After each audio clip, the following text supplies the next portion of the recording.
Conociendo a Dios. Hoy veremos el tema número 14 de esta serie y hablaremos acerca de que Él es invencible. Él es invencible. La semana pasada hablamos acerca de que Él es invisible. Hoy una palabra similar, pero con un significado diferente. Él es invencible. Significa, creo que todos entendemos lo que significa invencible. Alguien que no puede ser derrotado, alguien que no puede ser vencido. Y esa es justamente una de las características exclusivas de nuestro Señor. Abra conmigo su Biblia en el Salmo 24. Salmo 24. Yo espero, mi amado hermano, que a través de estas enseñanzas que hemos transmitido de la serie Conociendo a Dios, estemos aproximándonos a un mayor conocimiento acerca de la persona, los atributos, las características, el carácter de nuestro Señor, y esto nos conduzca a honrarlo más, a respetarlo, a tener un temor reverente acerca de Él y por supuesto a amarlo, adorarlo y alabarlo con una mayor profundidad, con una mayor conciencia de lo que Él es para nosotros y para toda su creación. Salmos 24:8 dice la palabra del Señor: ¿quién es este Rey de gloria? El Señor, el fuerte y poderoso. El Señor, el poderoso en la batalla. Lo leo de nuevo. ¿Quién es este Rey de gloria? El Señor, el fuerte y poderoso. El Señor, el poderoso en la batalla. Oremos al Señor. Padre, te damos gracias, Señor, por habernos permitido estar delante de tu presencia en este momento, Señor, como tu iglesia, como el cuerpo de Cristo que se reúne aquí en el centro de la ciudad de Toluca. Gracias, Señor, por concedernos audiencia, Señor, por concedernos estar ante ti, Padre, sabiendo que hallaremos gracia y misericordia para el oportuno socorro, Señor. Te hemos alabado, te hemos adorado, confiando, Señor, que lo hemos hecho de la forma que a ti te agrada, con un corazón contrito y humillado, un corazón reverente, un corazón que reconoce lo que tú eres y lo que tú significas para nosotros y para todo lo creado. Y es en esa misma reverencia, Señor, que hoy venimos delante de ti en este momento para rogarte que tengas a bien hablarnos por medio de tu palabra. Que el sermón que se ha predicado en los próximos minutos, Señor, sirva para edificar, para redarguir, para exhortar, para animar, para consolar nuestra vida, Señor, en lo que necesitamos, porque tu palabra produce en nosotros vida, tu palabra nos santifica, tu palabra nos limpia, Señor, y por eso, Padre, te damos gracias que a través de tu palabra en este momento, Señor, ministres nuestra alma, nuestro cuerpo y espíritu, Señor, sean llenos, Padre, de tu palabra, para que de esa abundancia que haya en nuestro corazón hable nuestra boca. Habla nuestras vidas, Señor, por medio de este sermón. Lo pedimos en el nombre de Jesús. Amén. Amén. Entonces leíamos aquí, el salmista se pregunta: ¿quién es este Rey de gloria? Y dice: Él es el Señor, el fuerte y poderoso, el Señor, el poderoso en la batalla. Y no sé si usted se ha fijado, seguramente sí lo ha hecho, si ha leído la Biblia, especialmente en el Antiguo Testamento, hay muchas referencias acerca de Dios como si fuera un guerrero, como si fuera parte de un ejército, el comandante supremo o la autoridad máxima en un ejército. Y por eso aquí dice el poderoso en la batalla. La Biblia está llena de referencias acerca de Dios como el Señor de los ejércitos. No es un Señor, digamos, pasible, no es un Señor que esté quieto en ese sentido, sino que constantemente vemos referencias en la palabra del Señor que Él está en guerra, que Él está en batalla, que Él está al frente de un ejército librando peleas en diversos frentes. Por solo mostrarle un ejemplo, acompáñeme al libro de Zacarías. Zacarías está un tantito más adelante donde nos encontramos. Zacarías, le doy tiempo que lo encuentre, llamado como perteneciente al grupo de los profetas menores. En mi Biblia está en la página 1140, pero seguramente es diferente de la suya. Zacarías, capítulo 1.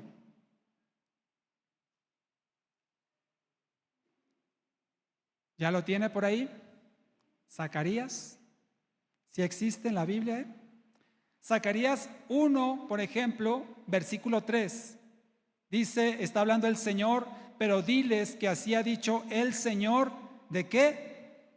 De los ejércitos. Vuélvanse a mí, ha dicho el Señor de los ejércitos, y yo me volveré a ustedes, ha dicho el Señor de los ejércitos. Vea, reiterativamente, 3 veces menciona en este versículo el Señor de los ejércitos. Más adelante en el versículo 6, nuevamente vuelve a hacer referencia el Señor de los ejércitos. Versículo 12 también dice el Señor de los ejércitos. Y así podemos seguir analizando diversos versículos en la Biblia. Por solo mencionarle un ejemplo, Zacarías menciona alrededor de 50 veces un libro, podemos decir, pequeño, como es conocido como un profeta menor por la extensión de su libro, de tan solo 14 capítulos, lo menciona casi 50 veces como el Señor de los ejércitos. Jeremías lo menciona 81 veces. Isaías lo dice así 60 veces. Tan solo en el Antiguo Testamento tenemos alrededor de 300 menciones de Dios como el Señor de los ejércitos. O en la Reina Valera del 60 dice Jehová de los ejércitos. Esto nos habla de un perfil de alguien que está, como le decía, en contienda, alguien que está en batalla, alguien que está luchando, que está peleando constantemente. Por eso no es casualidad que cerca de 300 referencias en el Antiguo Testamento acerca de Dios dicen de Él, el Señor de los ejércitos. Y usted y yo sabemos por la historia que nos permite conocer la Biblia, especialmente en el Antiguo Testamento, que el pueblo de Israel estuvo también frecuentemente en peleas. Es más, no han dejado de pelear. Usted lo sabe, lo que pasó ahora en octubre con este atentado del grupo Hamas, y siguen en guerra, ya llevan varios meses, y créame que es una constante del pueblo de Israel, porque se ha ganado la enemistad de muchos pueblos, especialmente aquellos que no creen en el Dios único de la Biblia. Y ellos están todo el tiempo peleando. Su servicio militar lo hacen hombres y mujeres por igual, y para ellos es un honor pertenecer al ejército, porque es un pueblo que está adiestrado y preparado para pelear todo el tiempo. Y en el Antiguo Testamento, le decía, podemos ver que la historia de Israel está rodeada de guerras, de peleas, de batallas, de luchas. Usted lea simplemente el libro de Génesis o el libro de Éxodo, los jueces, reyes, todos están, no pasa mucho tiempo sin que usted encuentre un conflicto, una pelea, una batalla que libraba el pueblo de Israel, porque ese es el perfil que ellos desarrollaron, puesto que tienen que contender con todos los pueblos que no creen en Dios. El Señor, cuando los rescató de Egipto, que digamos ahí no pelearon contra los egipcios, físicamente hablando, sin embargo, cuando los trasladó hacia la tierra prometida, usted lo sabe, tuvo que librar diversas batallas con los jebuseos, con los jebeseos, etcétera, etcétera, con aquellos que ocupaban la tierra que Dios les había prometido, que se las había dado. Tenían que entrar y pelear y desalojar a esos pueblos ajenos a la tierra prometida de Dios. Y como usted se imaginará, en toda guerra, en toda pelea, en toda lucha, por supuesto que hay heridos, Hay muertos, prisioneros, cautivos, ejecutados, desaparecidos, etcétera, etcétera. Esa era la realidad del pueblo de Israel y en cierta forma sigue siendo la realidad de ese pueblo porque está en medio de un conflicto constantemente. En la Biblia también encontramos algunos salmos que llaman la atención porque también son, digamos, contenciosos contra los enemigos. Por darle un ejemplo, acompáñeme al Salmo 5. Salmo 5. Y mire cómo se expresa aquí el salmista en la palabra de Dios, la palabra inspirada por Dios, en el Salmo 5. Por darle solamente algunos pasajes a manera de ejemplo, dice, versículo 3 del Salmo 5, oh Señor, de mañana oirás mi voz, de mañana me presentaré ante ti y esperaré, porque tú no eres un Dios que se complace en la perversidad.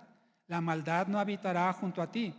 Los arrogantes no se presentarán ante tus ojos. Aborreces a los que obran iniquidad. Destruirás a los que hablan mentira. El hombre sanguinario y engañador abomina el Señor. Pero yo, por la abundancia de tu gracia, entraré en tu casa y en tu temor me postraré hacia tu santo templo. Versículo 8, guíame, oh Señor, en tu justicia a causa de mis enemigos. Endereza tu camino delante de mí, porque no hay sinceridad en su boca. Sus entrañas están llenas de destrucción, su garganta es un sepulcro abierto y con su lengua hablan lisonjas. Versículo 10, decláralos culpable, oh Dios, caigan por sus propios consejos, échalos por la multitud de sus rebeliones, porque se rebelaron contra ti. Se alegrarán todos los que confían en ti, para siempre gritarán de júbilo, pero tú los proteges. Los que aman tu nombre se regocijan en ti, porque tú, oh Señor, bendecirás al justo, como a un escudo lo rodearás con tu favor. Mire lo que dice el versículo 10 nuevamente. Declara a los culpables, los enemigos del salmista, dice, caigan por sus propios consejos, échalos por la multitud de sus rebeliones, porque se rebelaron contra ti. En otro pasaje en la Biblia, aquí mismo, pero en el Salmo 3, versículo 7, nuevamente el clamor, dice, levántate, oh Señor, sálvame, Dios mío, porque a todos mis enemigos has golpeado en la mejilla y has quebrantado los dientes de los impíos o de los perversos. Así como encontramos diversos versículos, especialmente en el libro de los Salmos, donde dice quebrántalos, destrúyelos, dispérsalos, que no quede memoria de ellos. Y a veces suena un poco chocante tal vez para el cristiano leer este tipo de pasajes donde de alguna forma se le está pidiendo al Señor que haga algo en contra de los enemigos. Este tipo de salmos se le conocen como salmos imprecatorios. Salmos imprecatorios. Los salmos de este tipo expresan la indignación que sentimos por encontrarnos en un mundo perverso y maligno y corrompido. O dígame, ¿usted se alegra cuando ve, por ejemplo, en las noticias que abusan de una menor? ¿O cuando injustamente agreden a una persona inocente? ¿O cuando cometen una maldad con alguien que no tiene que ver y ve cómo abusan de esa persona de diversas formas? ¿Usted se alegra con eso? Claro que se enciende la ira, se enciende el enojo cuando vemos las injusticias que se cometen en este mundo, especialmente con los más desamparados, los niños, los ancianos, la gente pobre. Y cuando uno ve ese tipo de abusos e injusticias, uno no puede quedarse insensible ante esas situaciones. Por eso, este tipo de pronunciamientos que encontramos en los salmos acerca de pedirle al Señor que haga algo en contra de los malos y los perversos, no es falta de amor. No es falta de amor cuando usted y yo decíamos, Señor, por favor, ponle un alto ya, castígalo, quebrántalo, Señor, porque mira cuánta maldad está haciendo. No es un deseo de venganza, no es algo injusto, sino por el contrario, esa irritación, ese enojo que sentimos es una cuestión de fe. Cuando nosotros deseamos que Dios haga algo en favor del que está siendo abusado, cuando nosotros deseamos que el Señor haga algo en contra de los que están abusando, de los perversos y los malignos, no es una sed de venganza, eso es fe, creyendo que Dios hará lo que es justo. Nosotros confiamos en el Señor que Él hará justicia y por eso no es malo desear, Señor, castígalos, Señor, deténlos, átalos, cállalos, confróntalos, échalos fuera, aléjalos. Haz justicia, Señor, en esta situación. Y repito, no es algo que va en contra de la palabra. La palabra del Señor, de hecho, dice que Dios pagará a cada uno conforme a sus obras. Acompáñame a la carta a los Romanos, capítulo 2. Romanos, capítulo 2. Sabemos que Dios es justo, ¿verdad? Lo sabemos. Romanos 2, versículo 6, dice así la palabra del Señor: Él recompensará a cada uno conforme a sus obras. Vida eterna a los que por su perseverancia en las buenas obras buscan gloria, honra e incorrupción, pero enojo e ira a los que son contenciosos y no obedecen a la verdad, sino que obedecen a la injusticia. Tribulación y angustia sobre toda persona que hace lo malo. Mire, tribulación y angustia sobre toda persona que hace lo malo, el judío primeramente, también el griego, pero gloria, honra y paz a cada uno que hace el bien, al judío primero y también al griego. Dios recompensará, Dios pagará, versículo 6 de Romanos 2, a cada uno conforme a sus obras. Por lo tanto, no es malo que tú y yo pidamos que Dios juzgue al que hace el mal, como lo hace el salmista en diversos pasajes. Es creer que Dios es justo. Orábamos en el Padre Nuestro: Señor, venga a nosotros tu reino. ¿No lo decimos así? Venga a nosotros tu reino, hágase tu voluntad en el cielo, o hágase tu voluntad en la tierra, así como se hace en el cielo. Que el reino de Dios se establezca significa justicia y paz. Así es que no es malo pedir que Dios castigue a aquel que está haciendo mal, que está haciendo daño. Sin embargo, esas peleas que tenía el pueblo de Israel en sus orígenes, en el Antiguo Testamento y aún en tiempo actual, usted y yo libramos en cierta forma alguna batalla o batallas, pero ya no son físicas, ya no son cuerpo a cuerpo ni con armas carnales, sino, como dice la palabra del Señor, con nuestras armas espirituales. Segunda de Corintios, capítulo 10, versículos 4 al 6. No lo busque, pero ahí nos habla acerca de las armas espirituales que son poderosas en Cristo Jesús. Segunda de Corintios 10, versículos 4 al 6. Usted y yo ya no peleamos con los puños, o no deberíamos, ni con pistolas, ni con cuchillos. Peleamos en la fe,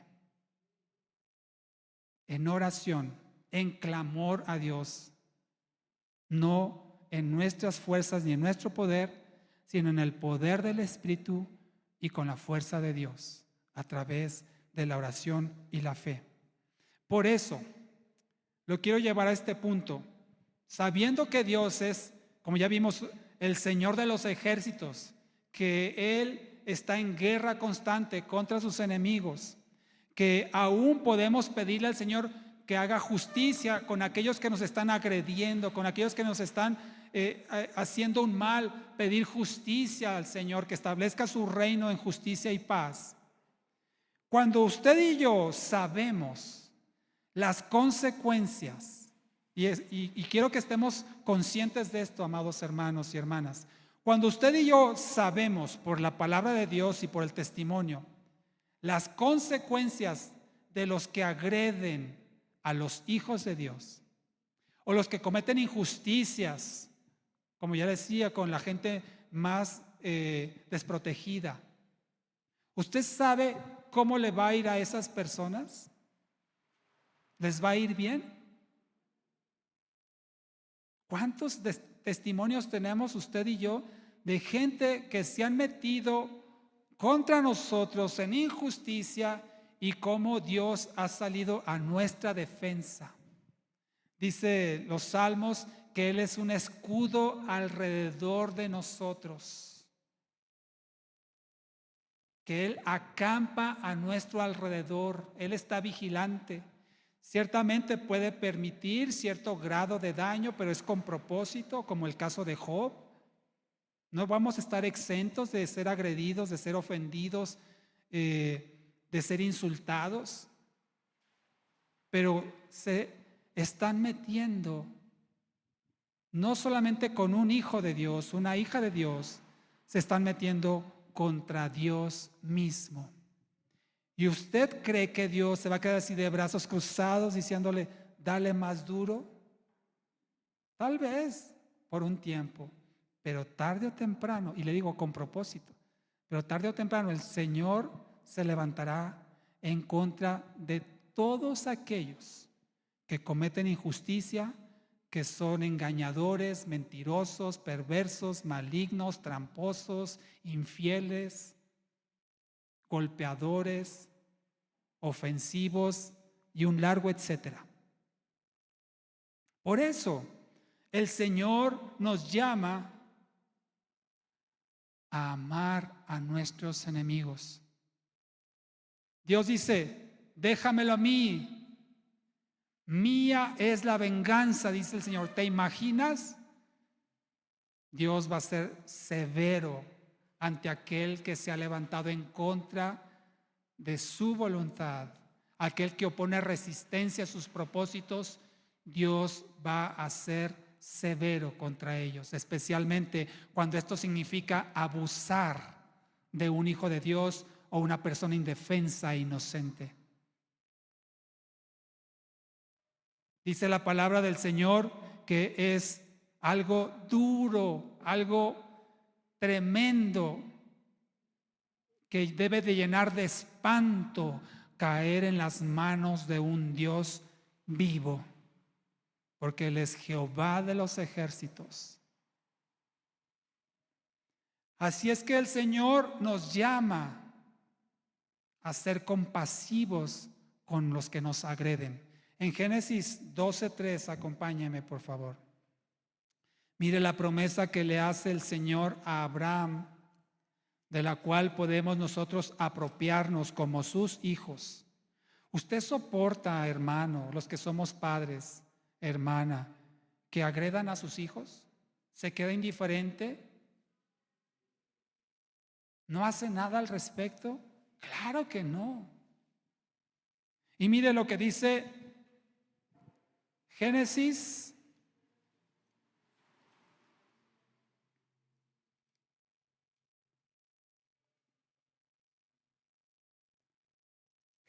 capítulo 12, versículo 3, dice el Señor, bendeciré a los que te bendigan y a los que te maldigan, maldeciré.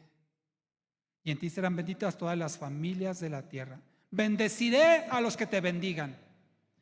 El Señor, yo tendré favor con aquellos que tienen favor contigo. Yo tendré gracia con aquellos que tienen gracia contigo. Yo bendeciré a aquellos que te bendicen. Por eso es importante que usted y yo bendigamos especialmente a los hijos de Dios. Dice la palabra del Señor que procuremos hacer el bien, especialmente a los de la familia de Dios.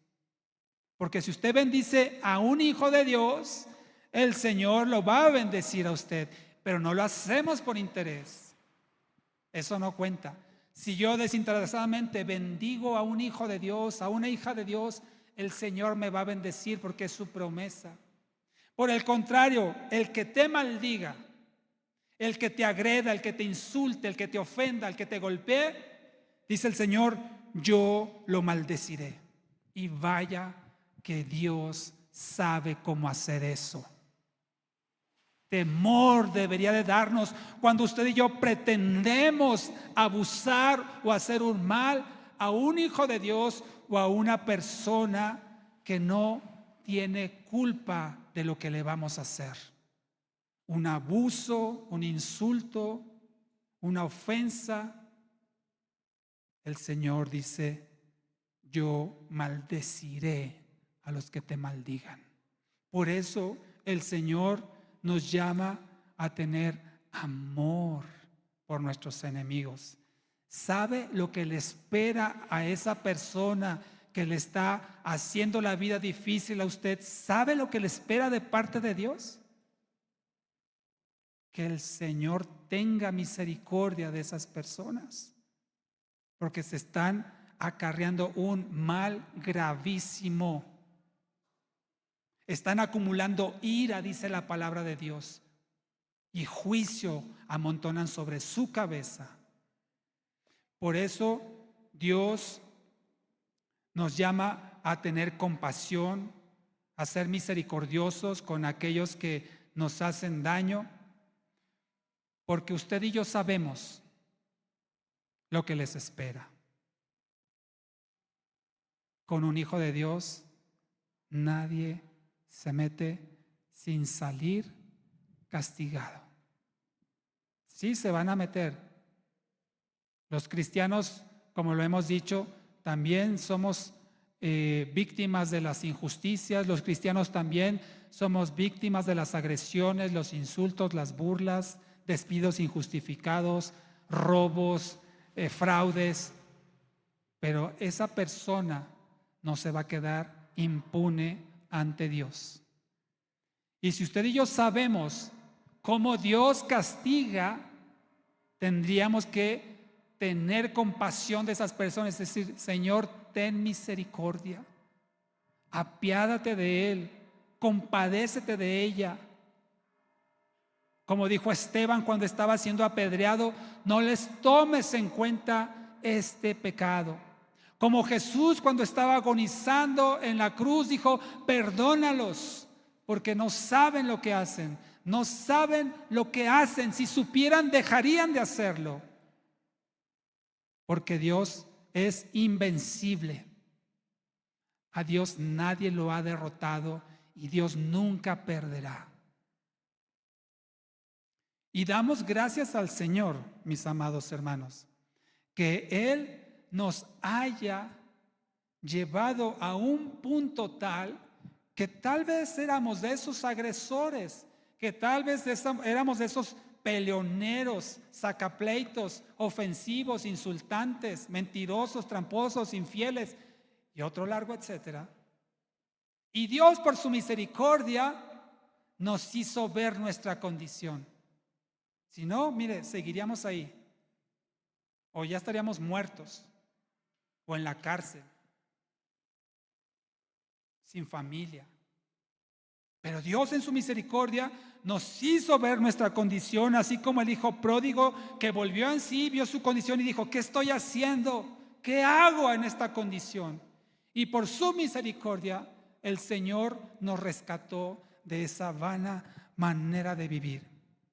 Por eso, mi amado, mi amada, tenemos que amar a los que nos hacen mal, porque están acumulando ira de Dios y castigo sobre sus cabezas. ¿Cómo hacer esto? ¿Cómo amar a los que nos ofenden? ¿Cómo amar a los que se burlan de nosotros? Con el amor. Dice 1 de Pedro 4:8, el amor es capaz de perdonar muchas ofensas. El amor cubre multitud de pecados, cubre multitud de faltas. ¿Hay alguien que le cae gordo? ¿Hay alguien que le cae gorda? ¿Está aquí? Amado, ámela más. Ámela más, ámelo más.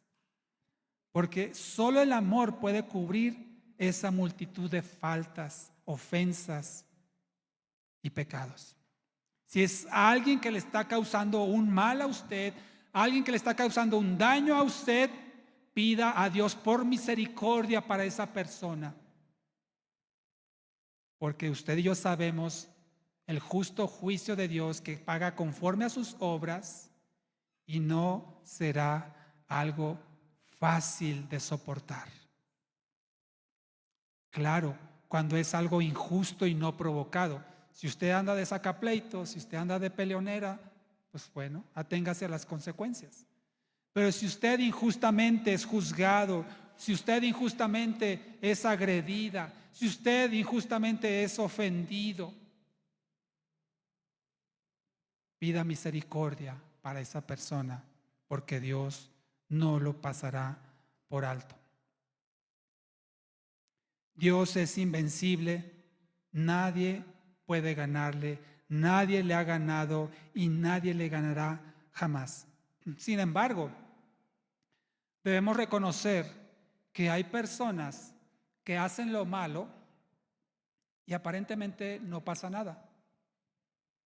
Hicieron algo perverso, algo maligno, no pasó nada. Y las personas pueden llegar a pensar, mira, no pasó nada, pues voy a seguir haciéndolo, ¿no?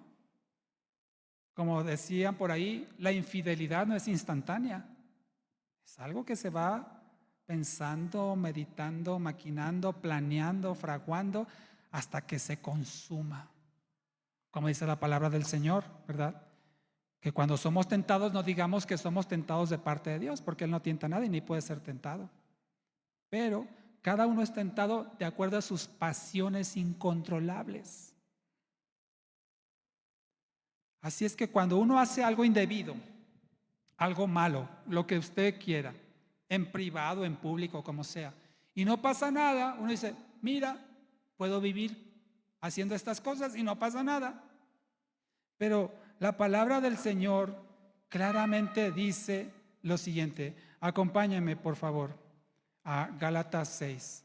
Aquellos que piensan que porque no han sufrido las consecuencias de sus faltas, de sus trampas, y creen que se van a salir con la suya porque no están sufriendo el castigo que merecen por esas equivocaciones. Mire lo que dice la palabra del Señor en Gálatas capítulo 6, versículo 7. No se engañen, Dios no puede ser burlado. Todo lo que el hombre siembre, eso mismo cosechará. Porque el que siembra para su carne, de la carne cosechará corrupción. Pero el que siembra para el Espíritu, del Espíritu cosechará vida eterna. No te engañes pensando que no pasa nada. Dios no puede ser burlado. Dios nunca pierde. Él es invencible. Y no porque el pecador deje de sufrir las consecuencias que merece por su pecado, significa que ya la libró, que ya la hizo, que ya exentó el castigo. No. Dios no lo va a pasar por alto. El hecho de que no lo castigue inmediatamente no significa que tiene una cuenta pendiente que saldar con el Señor. Y el Señor, por supuesto, en su tiempo se la va a cobrar. Y pueden pasar años, décadas, y hasta el Señor te da memoria. ¿Te acuerdas de aquello? Mira, aquí están las consecuencias. ¿Pensaste que te habías burlado de mí? ¿Pensaste que te habías escapado de mí? Aquí está tu justo castigo. A menos que usted y yo nos arrepintamos de ello.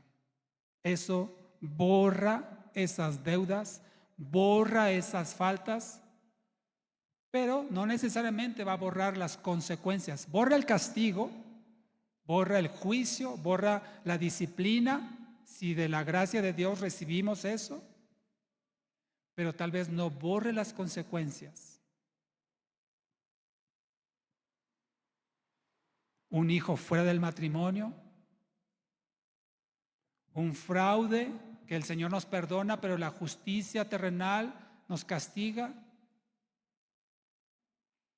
Roguemos al Señor por misericordia, reconozcamos nuestras faltas, arrepintámonos de ello, y si tengamos que pagar las consecuencias terrenales por nuestros actos, que así sea, pero que estemos a cuentas con el Señor para ser perdonados de su juicio, su ira y su castigo. Hay personas, mi amado, que tal vez en esta vida no van a sufrir las consecuencias de sus pecados. Es decir, pasaron por la vida haciendo lo suyo, deshaciendo, y no sufrieron el castigo que merecían por sus injusticias. Hay gente así. Hay gente que pasa por esta vida sin sufrir el castigo que merecen. Pero de Dios nadie se burla. Y un día el Señor les llamará a cuentas y allí sufrirán el castigo. Y si esa es la condición de tal persona, muy probablemente sea un castigo eterno. Por eso demos gracias al Señor, que Él ha puesto en nosotros su Espíritu, que nos convence de pecado. ¿Quién te dice a ti que eso está mal? ¿Quién te convence a ti que has fallado? ¿Quién te da certeza de que te has equivocado? ¿Tu conciencia? ¿Tu buen corazón? El Espíritu Santo es el que te convence, te dice, te equivocaste, arrepiéntete. Aún para el creyente dice la palabra del Señor que daremos cuenta de toda palabra ociosa que sale de nuestra boca. Imagínate, si vamos a dar cuentas ante Dios de nuestras palabras ociosas, ¿qué será de los insultos, las ofensas, las burlas? ¿Qué será de los actos cometidos? Claro que daremos cuentas al Señor. No sé cómo va a ser aquello, pero seguramente será muy doloroso, será muy penoso aquello que será presentado ante nosotros, de lo cual no nos pusimos a cuentas con el Señor. Por eso, aunque las personas pasen por esta vida sin recibir el castigo que merecen por su pecado, tienen una cuenta pendiente con el Señor y el día del juicio se las va a cobrar. Y va a ser demasiado tarde para arrepentirse por la eternidad. Porque de Dios nadie se burla y porque Dios no ha perdido nunca. Entonces, nuevamente, tengamos compasión de esas personas que se hacen lo que quieren y aparentemente no son castigados. Pidámosle al Señor por misericordia. Tú y yo éramos así. Tú y yo éramos así. Hacíamos las cosas y nadie se enteró, pues voy a seguirlas haciendo. Hasta que el Señor por su misericordia nos confrontó y dice, ¿dónde estás? ¿Qué estás haciendo? Como le preguntó a Adán. Te escuché y tuve miedo y por eso me escondí. Gracias sean dadas al Señor que Él salió a nuestro encuentro y dice, ¿qué estás haciendo? Hay gente que pasa por esta vida y nunca es confrontada tal vez, y así se va a ir al infierno. Pero tú y yo, que fuimos confrontados por Dios, podemos darle la gloria a Él, que nos hizo ver nuestro pecado y nuestra condición de muerte.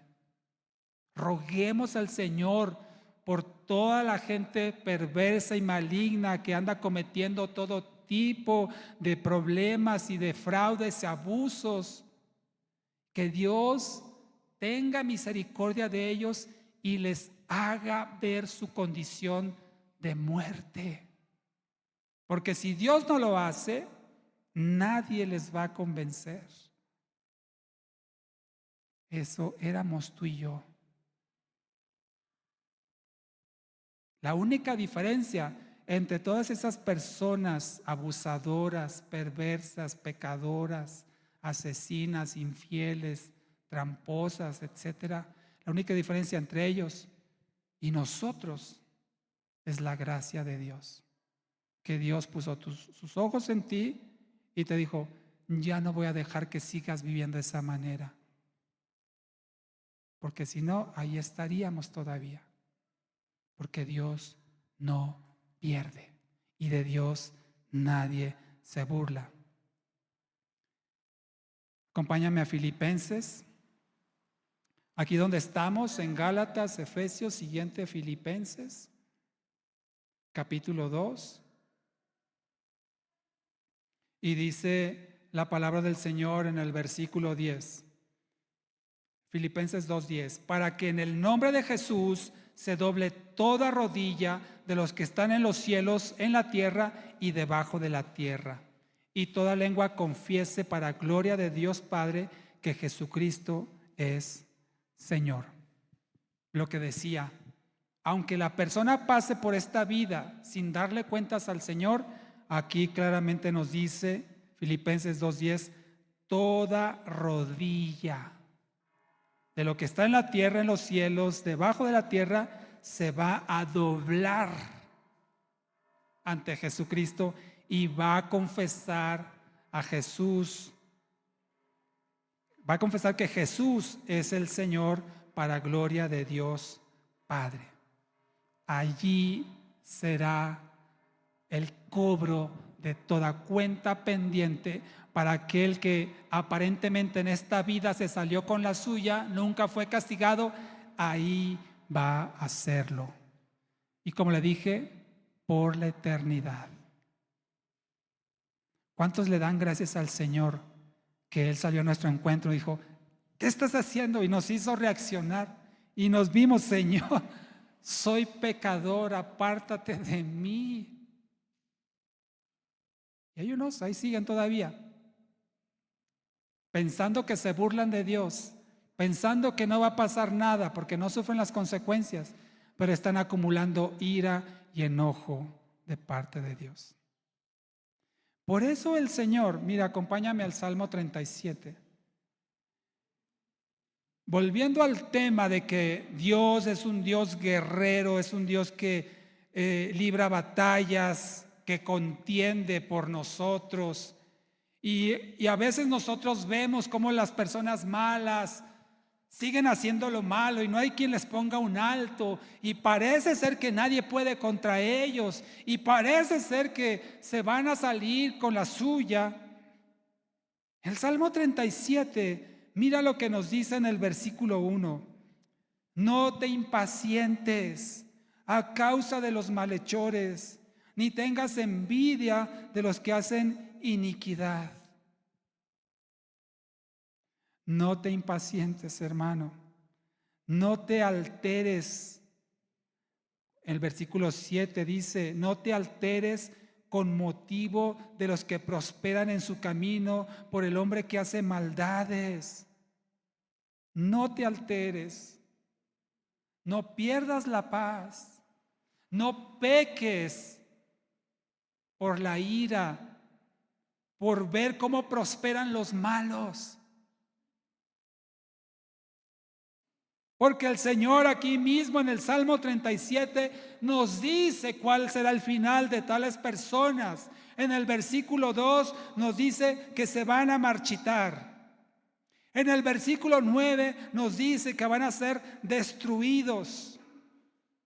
El versículo 17 van a ser quebrantados. Versículo 20 van a perecer y van a ser consumidos. Versículo 22 van a ser eliminados. Y en el versículo 29 dice que van a ser exterminados. Creo que ahí me equivoqué de referencia, discúlpeme. Pero en alguna parte lo dice. Ahí si me ayudan y lo encuentran, donde van a ser exterminados. No va a haber descendencia, dice 22. Van a ser eliminados. Amén, gracias. Discúlpenme ahí la referencia. Pero el Señor va a acabar con todos aquellos que se han levantado en su contra. Versículo 38 también dice que van a ser destruidos, que toda su descendencia va a ser eliminada. Por eso el Señor te dice: no te impacientes, no te alteres, no pierdas el gozo y la paz, no peques por la ira y el coraje al ver cómo prosperan los malos, porque su fin es destrucción total. Porque de Dios nadie se burla y Dios nunca ha perdido ni perderá. Ahora bien, Dios es invencible, es el tema que estamos tratando hoy. Nunca nadie le ha ganado una.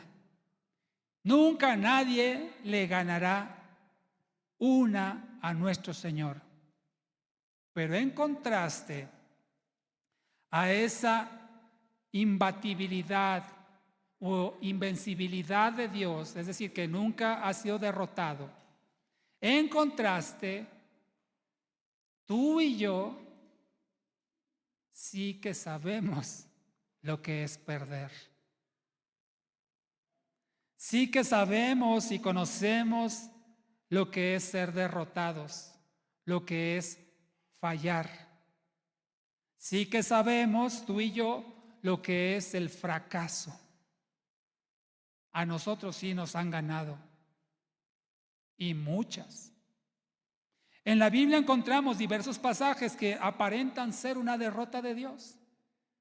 Por ejemplo, en Apocalipsis 12:9, no lo busque, aquí nuestros hermanos lo proyectan. En Apocalipsis 12:9 habla de que se interprete este versículo que una tercera parte de los ángeles se rebelaron contra Dios. Le hicieron caso a Satanás, que quería ocupar el trono de Dios. Dice que una tercera parte de las estrellas del cielo cayeron, se interpreta así, que son los ángeles. Y aparentemente aquí Dios perdió a la tercera parte de sus ángeles. Aparentemente aquí Dios fue derrotado por Satanás. Veremos más adelante que no fue así. Otro pasaje donde también parece que Dios perdió. Génesis 3, versículos 8 al 10, no lo busque de nuevo, y habla acerca de la desobediencia de Adán y Eva. Aparentemente Dios perdió cuando Adán y Eva pecaron. Y como le digo, usted y yo hemos incontablemente perdido tantas veces. Y aparentemente pudiera parecer una derrota de Dios. ¿Qué, no eres hijo de Dios? ¿Dónde está tu Dios? Mira cómo estás. Dios perdió contigo. Dios fue vencido contigo. Por nuestra naturaleza pecaminosa, amados hermanos, seguiremos fallando y seguiremos pecando. Seguiremos perdiendo. Seguiremos siendo derrotados, fracasando. La pregunta no es si lo vamos a hacer o no. Sí lo vamos a hacer. Sí vamos a fallar. Sí vamos a perder. Sí vamos a cometer equivocaciones. Así es que la pregunta no es si vamos a fallar o vamos a perder o no. Sí lo vamos a hacer. La pregunta es, ¿qué tan frecuente van a ser nuestras derrotas? ¿O qué tan graves serán nuestras caídas? Esas son las verdaderas preguntas. ¿De que vas a fallar? ¿De que vamos a fallar? Dijo el otro. Sí. ¿Qué tan frecuente? ¿Qué tan grave? Eso ya depende de cada uno. Depende de la fe, depende de la madurez, depende de la fortaleza espiritual que tú y yo tengamos, de la comunión que tengamos con Dios. De que vamos a perder, vamos a perder. ¿Qué tanto y qué tan frecuente? Depende de tu estatura espiritual. Así es que nos conviene, por supuesto, fortalecernos en la fe, fortalecer nuestra comunión con Dios, crecer espiritualmente, llenarnos de su palabra, para que a pesar de que vamos a fallar, para que a pesar de que vamos a perder, no sea tan frecuente y no sea tan grave nuestra falla. ¿Cuántos de los que estamos aquí vamos a cometer una infidelidad en nuestro matrimonio hacia el futuro? Yo esperaría que nadie, ni hombre ni mujer. Es decir, trae una consecuencia gravísima a nuestra vida. Pero ¿cuántos de aquí en el futuro mentiremos a nuestra esposa, a nuestro esposo? Yo quisiera decir que nadie, pero tal vez todo lo hagamos en algún momento de nuestra vida futura. ¿Con qué consecuencias? Depende entonces de lo que tú y yo hagamos. ¿Sí me explico? El contraste no es lo mismo mentir. Delante de Dios es tan pecado el uno como el otro, pero no es la misma consecuencia mentir que cometer una infidelidad. Las consecuencias son diferentes. ¿Qué tan frecuente, qué tan grave? Depende de ti y de mí. Lo hermoso de esto, mi amado hermano, es que a pesar de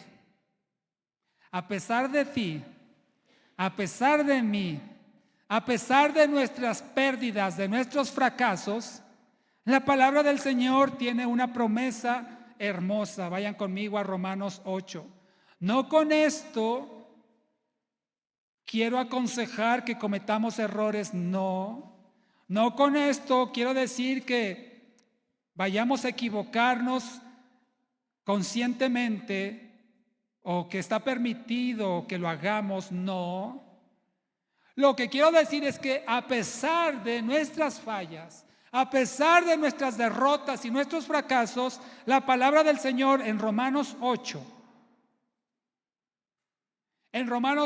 versículo 28 nos dice lo siguiente: sabemos que Dios hace que todas las cosas, esto incluye lo bueno y lo malo, las victorias y las derrotas, los triunfos y los fracasos, dice, todo ayude para bien a los que lo aman. Esto es, a los que son llamados conforme a su propósito. Esto significa que a pesar de tus errores, a pesar de mis fallas, Dios puede hacer que eso sea para nuestro bien y para gloria de su nombre. Repito, no le estoy dando permiso de que vaya y cometa un pecado, si al final de cuentas va a ser para bien, no. Pero le estoy diciendo que a pesar de sus pecados, a pesar de mis pecados, Dios puede tomarlos para nuestro bien. De hecho, aquí dice, todas las cosas ayudan para bien. Esa es la promesa que tenemos de Dios. ¿Vamos a perder? Sí. ¿Nos va a doler? Sí. Pero Dios puede usar eso para bendición. Bendición de tu vida, bendición de tu familia, bendición de tu hermano, tu hermana y por supuesto para su gloria. Acompáñame a 2 de Corintios. Entendiendo que es prácticamente imposible no pecar y no fallar, lo que sí es posible es el grado de consecuencia o la magnitud o la frecuencia de nuestras fallas y pecados. Y en 2 Corintios, capítulo 4, mira lo que dice aquí el apóstol Pablo como como un reflejo de lo que nos puede acontecer a nosotros en cualquier momento de nuestra vida. Estamos atribulados en todo, pero no angustiados, perplejos, pero no desesperados, perseguidos, pero no desamparados, abatidos, pero no destruidos. Vamos a estar así, mi amado, atribulados, afligidos, perplejos, perseguidos, abatidos, caídos, golpeados, derrotados. No lo estaremos, porque el Señor nos ha dado la victoria. No estaremos vencidos para siempre, ni destruidos para siempre, porque Dios en su misericordia nos levanta nuevamente. Si tú y yo tan solo vamos ante Él, poniéndonos a cuentas con el Señor, pidiendo perdón si hemos fallado, y el Señor nos levanta. Dice 7 veces caerá el justo y otras tantas el Señor le levantará.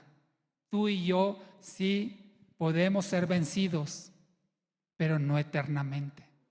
Y no seremos vencidos por la muerte, que eso es la victoria más grande que tú y yo tenemos en Cristo Jesús. A lo mejor somos vencidos por el mal, como dice Romanos. A lo mejor caemos y pecamos.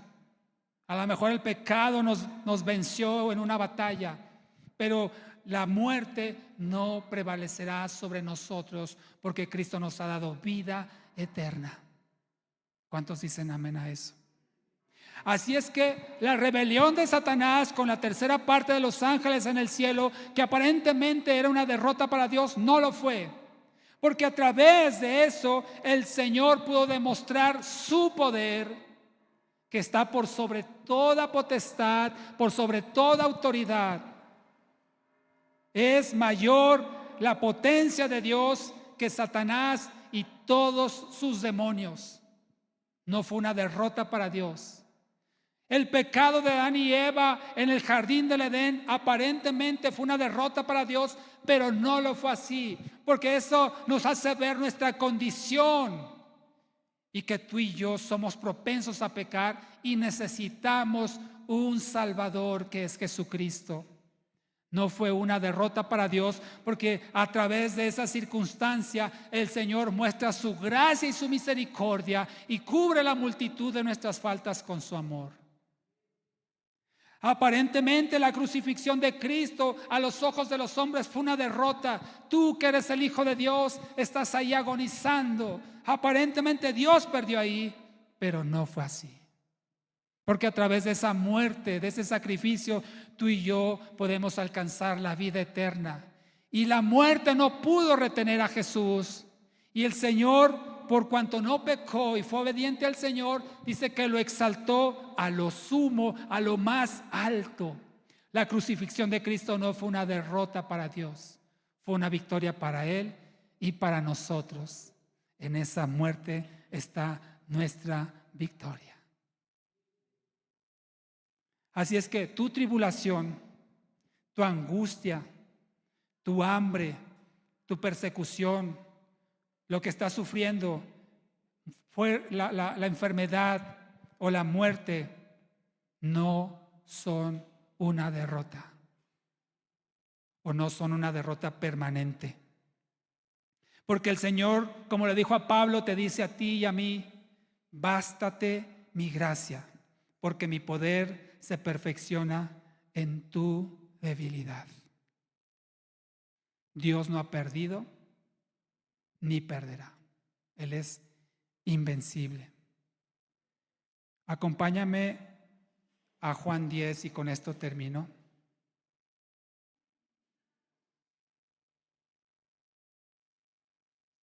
Juan capítulo 10. Tan seguro está Dios de su victoria eterna que mira la promesa que nos deja aquí en Juan 10, versículo 28 y 29.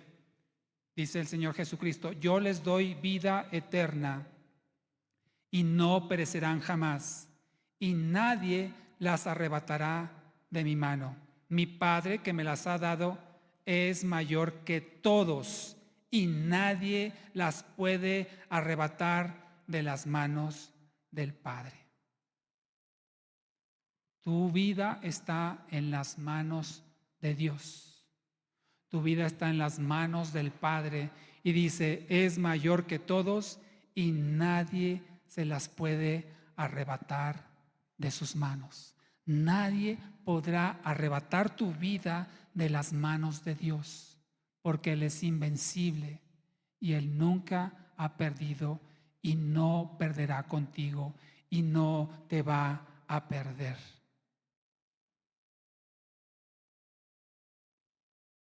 Por eso tú y yo nos conviene estar del lado del ganador, de parte de Dios. Solamente hay dos ejércitos: el de Dios, victorioso, vencedor, invencible, y el de Satanás, perdedor y condenado al juicio eterno. ¿De qué lado quieres estar? Creo que es más que obvio. Cualquiera con algo de inteligencia sabe que le conviene más estar de parte de Dios. Sin embargo, a veces somos tentados y somos atraídos por lo que el mundo nos ofrece y caemos. Pero si tan solo decimos, Señor, perdóname, me equivoqué, restáurame, el Señor te vuelve a levantar y te vuelve a restaurar, y estás listo para la siguiente batalla, porque estás del lado del ganador, del más que vencedor, como Él te ha hecho en Cristo Jesús. Sin embargo, mi hermano, hay ocasiones en las cuales nos conviene perder. ¿Cómo es esto? Mateo 16. Ahora sí, con esta me despido. Mateo 16. Hay ocasiones en las cuales nos conviene perder. Mateo 16, 25. ¿Que no estamos del lado del ganador? Sí, pero mira lo que dice Mateo 16, 25. Porque el que quiera salvar su vida, la perderá. Y el que pierda su vida por causa de mí, la hallará. Ahí sí, yo quiero perder mi vida por causa de Cristo. ¿Qué es perder mi vida? No significa irme y sacrificarme, significa que yo entrego mi vida a Cristo, ya no es mía, yo la suelto, la dejo en las manos de Dios, y que Él haga conmigo lo que le plazca. He perdido mi vida por su causa, porque quiero que Él la use conforme a sus propósitos y no conforme a mi voluntad. Todo lo tengo por perdido, dice Pablo, por basura, con tal de ganar el conocimiento de Cristo. Ahí sí nos conviene perder. Hay ocasiones en las cuales también nos va a convenir perder en una pelea, en una discusión. Si es necesario perder, a veces conviene perder.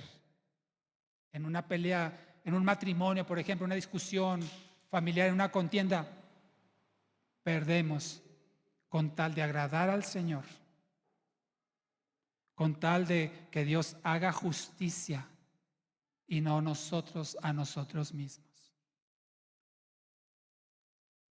La promesa es que todos aquellos que pierdan su vida por causa de Cristo la hallarán, y como dice la palabra, irán de poder en poder y verán a Dios en su gloria eterna. Ponte de pie y vamos a orar.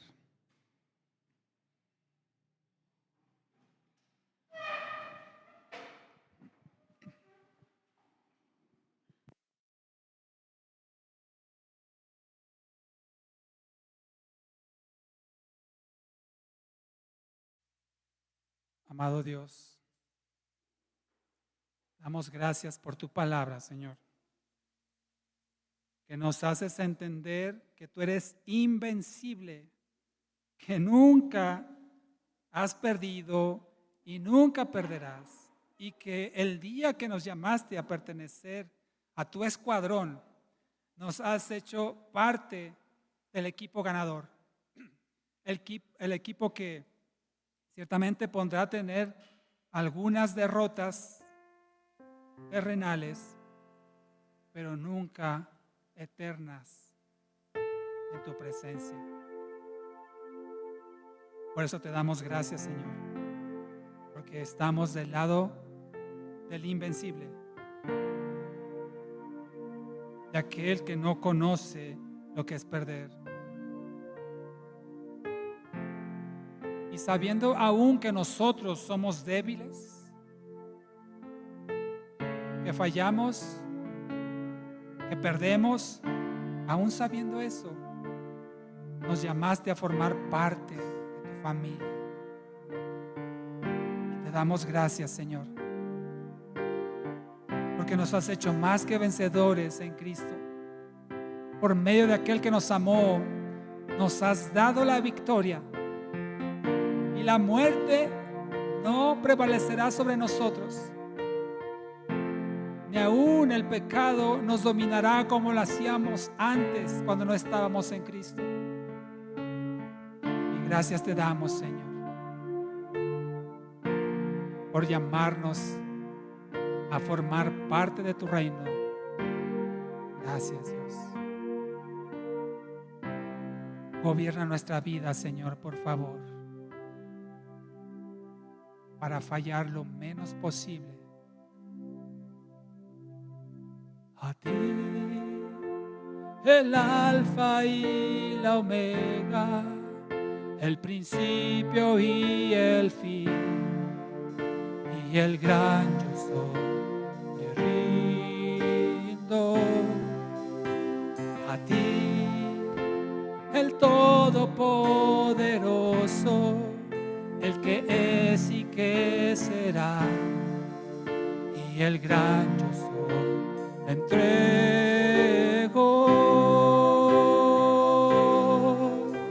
Yo quiero que gobiernes mi vida, me doy en sacrificio a ti.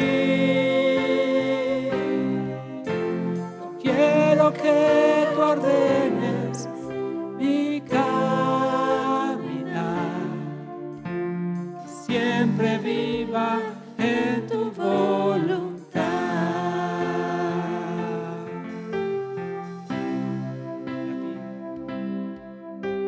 A ti, el alfa y la omega, el principio y el fin, y el gran yo me rindo.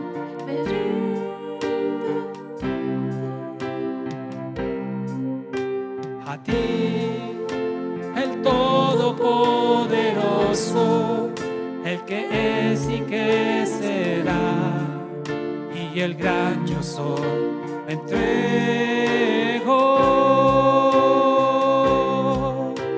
Yo quiero que gobiernes mi vida, me doy en sacrificio a ti. Yo quiero que tú ordenes mi caminar, que siempre viva en tu voluntad. Dile, yo quiero que gobiernes mi vida, me doy en sacrificio a ti.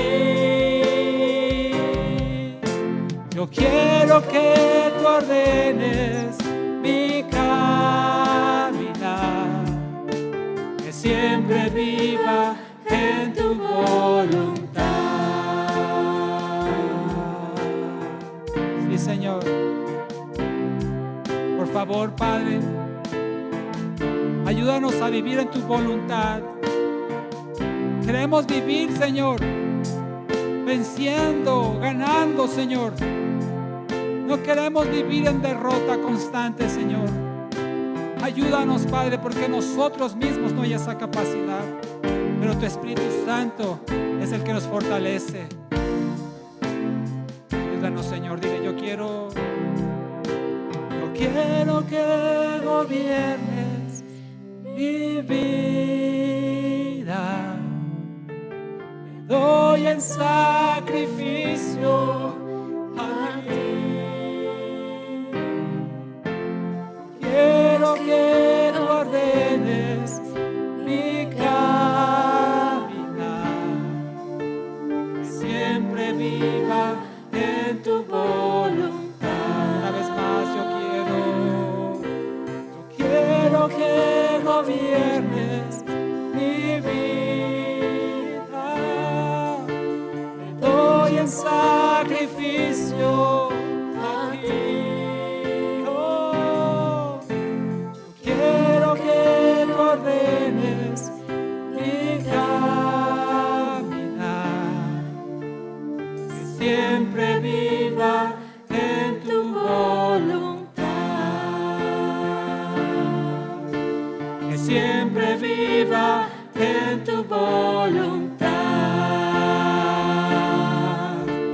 que siempre viva en tu voluntad.